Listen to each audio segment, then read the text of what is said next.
Поранешен вработен во јавното комунално претпријатие Дервен е осомничен за проневера на околу 30.000 евра. 65-годишниот ИБ заработи кривична пријава за проневера во службата и фалсификување и уништување на деловни книги.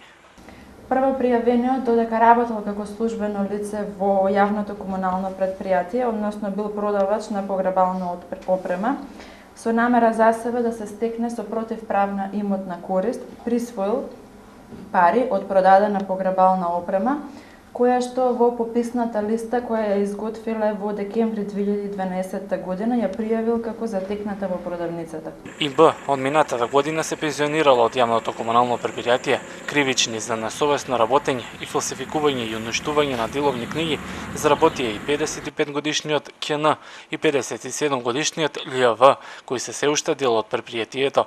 Второ и трето пријавениот како претседател и член на пописната комисија пропуштила должен надзор и не ги исполниле своите должности, односно ги потпишале пописните листи без при тоа да бројат и попишуваат, со што му овозможиле на прво пријавениот да се стекне со противправна имотна корист на штета на јавното комунално претпријатие Дервен во износ од 1.837.000 денари. Случајот во Велешката полиција го пријавиле од јавното комунално претпријатие Дервен во февруари оваа година. Проблемот бил воочен при составувањето на годишниот извештај на претпријатието за 2013 година. Сите тројца пријавени досега не биле пријавувани во секторот за внатрешни работи во Велес за вакви или слични дела.